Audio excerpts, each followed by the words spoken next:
Hello, good morning India. Physics सुबह 8 बजे। Geography class सुबह 9 बजे। एमपीजी की क्लास शाम 5 बजे। स्टैटिक जीके शाम 6 बजे। रीजनिंग क्लास शाम 7 बजे। साइंस क्लास शाम 8 बजे। Sunday to Saturday back to back classes. Live from studio. तो आज ही बुंदेलखंड क्लासेस को सब्सक्राइब करें। Hi friends, welcome to Bundelkhand classes में आपका स्वागत है। जैसा कि दोस्तों आपको पता ही होगा कब प्रतिदिन क्लास आपको मिलती होगी, ठीक है। और दोस्तों ये एक क्लास मोस्ट इम्पोर्टेंट क्लास होती है, प्रतिदिन शाम को होती है क्लास, ठीक है। और इसमें स्पेशल बैच के लिए है, ठीक है।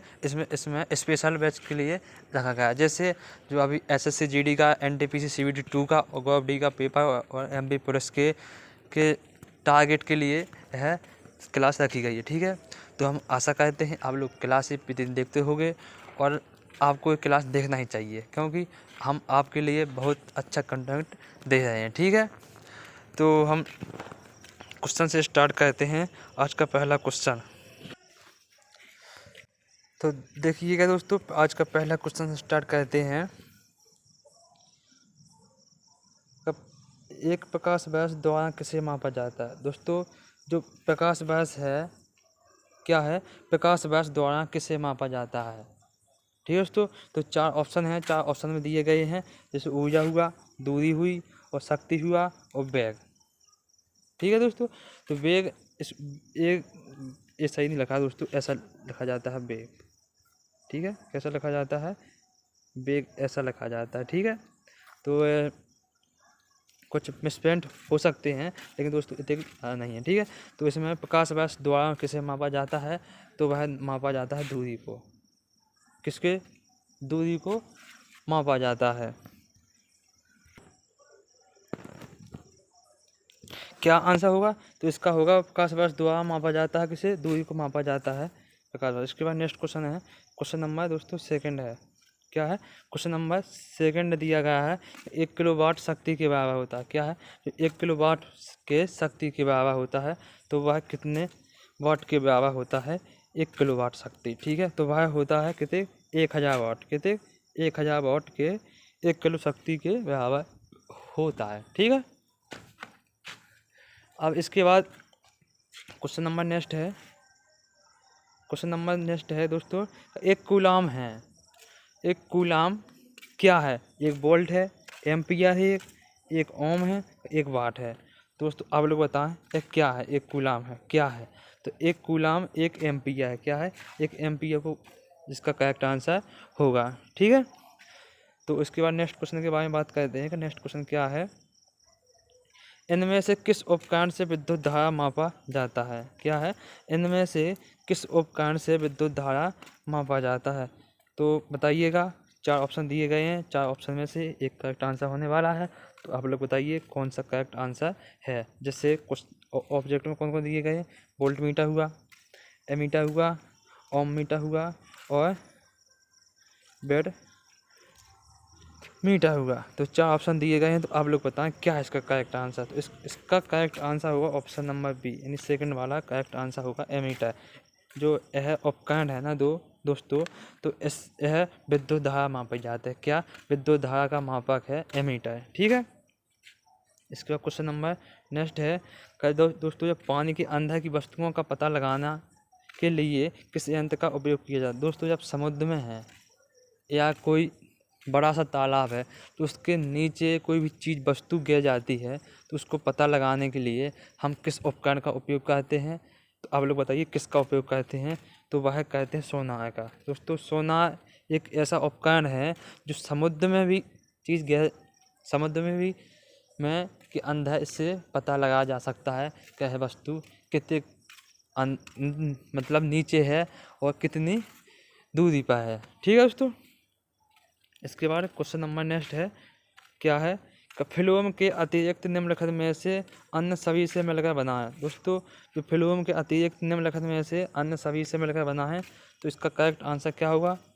जाली नलिकाएं, फिल्म वाहिका या सहकोशिका या फिल्म जंतु। तो एहन 4 ऑप्शन में से एक करेक्ट आंसर कौन है? तो इसका करेक्ट आंसर होगा जालिनी नलिकाएं। जालिनी नलिकाएं क्या हैं? जो फिल्म के अतिरिक्त निम्नलिखित में से अन्य सभी से मिलकर बना है। तो हाँ दोस्तों, तो इसका करेक्ट आंसर यही होगा। ठीक है, इसका करेक्ट आंसर यही होने वाला है। इसके बाद नेक्स्ट क्वेश्चन है कि जो निम्नलिखित में से कौन सा एक सयुजी ऊतक है? दोस्तों सयुजी ऊतक क्या है? तो आपको हम पहले दिन से ही बता रहे हैं ऊतक क्या है। ऊतक वह है जो समान कोशिकाएं जो समान कार्य करने वाली कोशिकाओं को ऊतक कहा जाता है। क्या? समान कार्य करने वाली कोशिकाओं को ऊतक कहा जाता है। ठीक है, तो वह सयुजी ऊतक क्या है? तो सयुजी ऊतक एक हड्डी है। क्या है? एक हड्डी है सयुजी ऊतक। इसके बाद नेक्स्ट क्वेश्चन है कि दूध के घनत्व को निर्धारित करने के लिए कौन सा उपयोगी है? दोस्तों जब दूध का निर्धारित करना होता है तो वह उसका कौन सा उपकरण का उपयोग किया जाता है? तो वह किया जाता है लैक्टोमीटर। किसका? लैक्टोमीटर का उपयोग किया जाता है। ठीक है, अब दोस्तों बात कही जाए हाइड्रोमीटर का। तो हाइड्रोमीटर का उपयोग किस उपकरण के लिए, मतलब किस चीज़ के लिए किया जाता है? हाइड्रोमीटर एक उपकरण है, वह किस चीज़ के मापन के लिए उपकरण किया जाता है? तो आप लोग कमेंट बॉक्स में जरूर बताएं। दोस्तों वीडियो पसंद आया हो लाइक करें, शेयर करें और बुंदेलखंड क्लासेस को सब्सक्राइब करें। ठीक है, इसके बाद क्वेश्चन नंबर नेक्स्ट है कि रक्त क्या है? तो आप लोग बताइएगा रक्त क्या है? एक पेशी ऊतक है, एक पैकिंग ऊतक है, एक सयुजी ऊतक है, एक सहायक ऊतक है। तो 4 ऑप्शन दिए गए हैं, तो इन 4 ऑप्शन में से बताइएगा कौन सा करेक्ट आंसर होने वाला है। तो इसका करेक्ट आंसर होगा ऑप्शन नंबर 3। ऑप्शन नंबर 3 में क्या लिखा है? एक सयुजी ऊतक। दोस्तों वो रक्त है ना, या इसी को आ जाता है ब्लड। अब इसकी बात कही जाए तो इसका ब्लड का पीएच मान कितना होता है? तो ब्लड का पीएच मान होता है 7.4। ठीक है, 7.4 इसका पीएच मान होता है। ठीक है, अब बात कही जाए कि मानव शरीर में स्वस्थ मानव शरीर में कितने लीटर ब्लड हो सकता है लगभग में? तो वह हो सकता है 5 से 6। कितने? 5 से 6 लीटर ब्लड हो सकता है एक स्वस्थ मनुष्य में। ठीक है, और जो कुल भार का मनुष्य का कुल भार का 7% रक्त उपस्थित होता है। ठीक है, अब बात करते हैं नेक्स्ट क्वेश्चन के बारे में। नेक्स्ट क्वेश्चन क्या है? तो हमारे शरीर में कई अंग हैं। क्या है? तो हमारे शरीर में कई अंग हैं, निम्नलिखित में से कौन सा अंग सबसे बड़ा है? तो बताइएगा। तो जो मानव शरीर का है ना दोस्तों, वह सबसे बड़ा अंग कौन सा है? तो वह सबसे बड़ा अंग होगा त्वचा। क्या? त्वचा होने वाला है मानव शरीर का सबसे बड़ा अंग। ठीक है दोस्तों, इसके बाद क्वेश्चन नंबर नेक्स्ट है। क्या? क्वेश्चन नंबर नेक्स्ट के बारे में बात करते हैं कि जो इकोलोकेशन का एक प्रकार है। अब दोस्तों अब इकोलोकेशन क्या है तो बताते हैं क्या है इकोलोकेशन। ठीक है, जो इकोलोकेशन का एक प्रकार है कौन सा है? तो आप लोग बताइएगा क्या है इकोलोकेशन।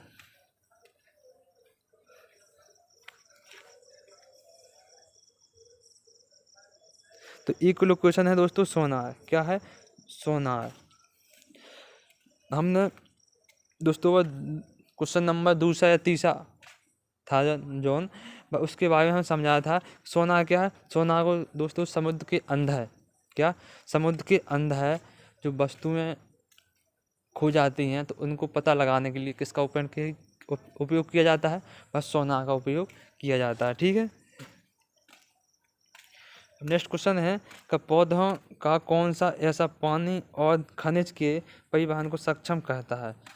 दोस्तों पौधों का कौन सा ऐसा भाग है जो पानी और खनिज के परिवहन को सक्षम करता है? तो 4 ऑप्शन दिए गए हैं, तना, जड़ें, जाइलम और डंठल। इन 4 ऑप्शन दिए गए हैं, इसका करेक्ट आंसर कौन होगा? तो इसका करेक्ट आंसर होगा option number third. Option number third में क्या रखा है? जाइलम। अब जाइलम का काम क्या रहता है? तो जाइलम का काम रहता है दोस्तों, वह पेड़ पौधे होते हैं ना जो उसमें जल का परिवहन करना। क्या? जल का परिवहन करना इसका काम रहता है, मेन काम यही है जाइलम से।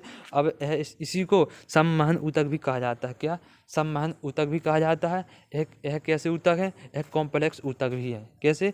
कॉम्प्लेक्स ऊतक है जो स्थायी ऊतक के एक पार्ट है। ठीक है, क्या है? स्थायी ऊतक के एक पार्ट है। और स्थायी ऊतक भी दो प्रकार के होते हैं, एक सिंपल ऊतक, एक कॉम्प्लेक्स ऊतक। जो कॉम्प्लेक्स ऊतक होते हैं उनके भी दो पार्ट होते हैं, फ्लोएम और जाइलम। दोस्तों वह यही दो पार्ट हैं। ठीक है, यह कैसे? इन्हीं को संवहन ऊतक भी कहा जाता है। ठीक है, इसका करेक्ट आंसर कौन होगा? तो जाइलम इसका करेक्ट आंसर सही होगा। ठीक है, इसके बाद नेक्स्ट क्वेश्चन है, निम्नलिखित में से कौन सा ऊतक मुख्य रूप से मृत कोशिकाओं से बना है? तो दोस्तों आप लोग बताइए, जो निम्नलिखित में जो मुख्य वह ऊतक है, वह ऊतक क्या है जो मुख्य कोशिकाओं से, जो मृत कोशिकाओं से बना है? तो आप लोग इसका आंसर कमेंट बॉक्स में दें। किस में? कमेंट बॉक्स में इसका आप लोग आंसर देना है। हम आप लोगों के लिए कम से 4-5 दिन से यह ऊतक के बारे में बता रहे हैं, तो आपको इसका आंसर कमेंट बॉक्स में देना है। कल हम इसका आंसर चेक करेंगे। ठीक है, इसके बाद है कि प्रकाश वर्ष किसका एकक है? दोस्तों वह प्रकाश वर्ष है, वह किसका एकक है? तो वह समय का है या दूरी का या वेग का? दोस्तों वेग ऐसा नहीं है, ऐसा लिखा जाता है वेग, दूरी, समय या इनमें से कोई नहीं। तो 4 ऑप्शन दिए गए हैं, इन 4 ऑप्शन में से कौन सा करेक्ट आंसर होने वाला है? तो वह है प्रकाश वर्ष किसका एकक है? दूरी का। अब दूरी का एकक क्या है? प्रकाश वर्ष। अब दूरी को किस में मापा जाता है? तो मीटर पर सेकंड में। दोस्तों मीटर में मापते हैं। किस में? मीटर में। ठीक है, इसके बाद नेक्स्ट क्वेश्चन है, क्वेश्चन क्या है नेक्स्ट? निम्नलिखित में से कौन सा समय की इकाई नहीं है? दोस्तों निम्नलिखित में से कौन सी समय की इकाई नहीं है? प्रकाश वर्ष, नैनो सेकंड, माइक्रो सेकंड और सेकंड। यह तीनों क्या? यह तीनों समय की इकाई हैं, लेकिन जो प्रकाश वर्ष है, यह प्रकाश वर्ष एक समय की इकाई नहीं है। कैसे है? एक समय की इकाई नहीं है। यह समय इकाई किसकी है? दूरी की प्रकाश वर्ष है। ठीक है, इसके बाद नेक्स्ट क्वेश्चन है, MKS